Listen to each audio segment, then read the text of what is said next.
করি ব্রহ্মপুত্র নদীতে। মেন কথাটা বলে দেই। মেন কথা, আমাদের বাড়ির থেকে 5 কিলোমিটার দূরে একটা নদী আছে। এই নদীটার নাম হয়েছে ব্রহ্মপুত্র নদী আর কি, ডাইরেক্ট লগ হয়েছে। এটা ধনশিরি নদী বলে কোয়া হয়। তারপরে উরাং ন্যাশনাল পার্ক যে আছে, ওই উরাং ন্যাশনাল পার্কের লগের নদীটাই।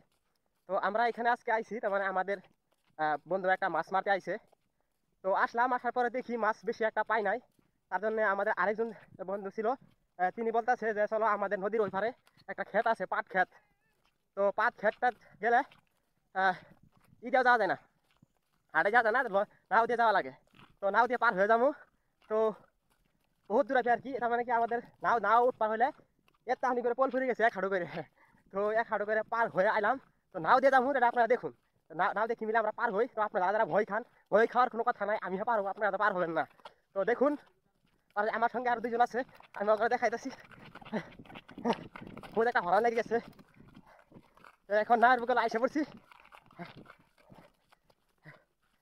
আমরা কোথায় যাচ্ছি?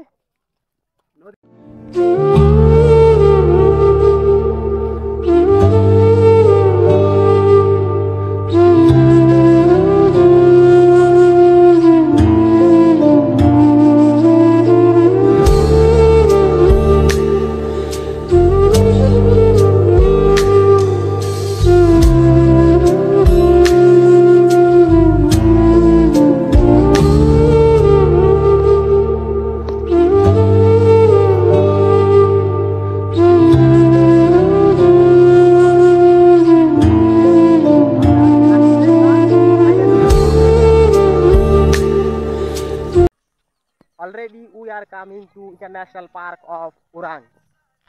এখান থেকে প্রায় 200 মিটার দূরে ইন্টারন্যাশনাল পার্ক আছে। কারণ ওইখানে আমাদের যাওয়া যাবে না, কারণ ওইখান থেকে বহুত জীবজন্তু বের হয়ে আসবে। তো আমরা এই 200 কিলোমিটার 200 কিলোমিটার না 300 মিটার 200 মিটার আগ দিয়ে আমরা এখান থেকে দেখে ঘুরে সুরে চলে যাব। দেখেন এখানে সারা রিজার্ভের ভিতরে এখানে মানুষের কিছু ক্ষেত করে, ক্ষেতটা যদি কোনো জন্তু নষ্ট না করলো তাইলে তো কপালটা ভালো। আরও যদি খালি শেষ করে দিল কিবা জন্তু, তাইলে একদম বেকার।